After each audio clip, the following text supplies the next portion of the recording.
छत्रपती संभाजीनगर येथे इम्तियाज जलील माजी खासदार यांच्या घरावरती आंदोलन करणार होते, मात्र त्यांनी शेण फेकू नये असं आवाहन त्यांनी केलेलं आहे. यावर आपली काय प्रतिक्रिया? सर्वप्रथम इकडं बघा, आमच्या समाजाच्या नेत्यावरती चिखलफेक तो करत आहे.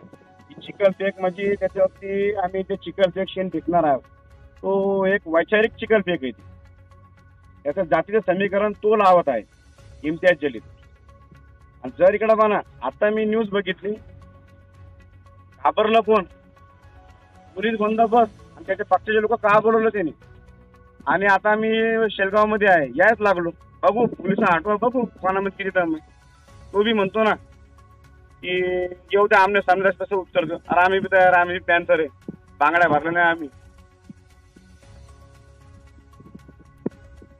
मला सांगा, आज तुमचं आंदोलन आहे छत्रपती संभाजीनगरला माजी खासदार इम्तियाज जलीलच्या विरोधात. आता त्यांनी आंदोलन चिखलफेक करू नये, पोलीस कडक बंदोबस्त लावलेला आहे. यावर आपली काय प्रतिक्रिया? सगळ्यात मेन संविधानिक दृष्ट्या आम्ही आंदोलनाचा इशारा दिला होता, पण जलील साहेबांनी पोलीस प्रशासन पूर्ण बंगल्यापोटी स्वतः बोलून घेतलं. त्यांना कुठेतरी धडकी बसली की जालन्यातून कुठली संघटना आहे, ते संघटनेचं नाव सुद्धा घेत नाही. पण जालन्यातून छत्रपती फाउंडेशन ही संघटनेत होती. त्यांच्या घरी त्यांना शेण फेकणार नव्हती. आम्ही संविधान मानणारे लोक आहेत. आम्ही विचारांचा त्यांनी जो विचाराचा शेण फेकला कोणावर, शिरसाट साहेबांवर, आम्ही त्यांना प्रत्युत्तर देणार होतो आणि आम्ही त्यांच्या विरोधात हे करणार होतो.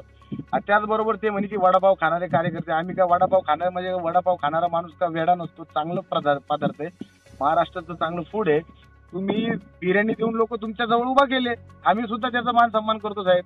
तुम्ही असं करून कुठल्या कार्यकर्त्याला हे करू नका. आम्ही आमच्या नेत्यासाठी कधी पण उभे आहे आणि उभा राहणार.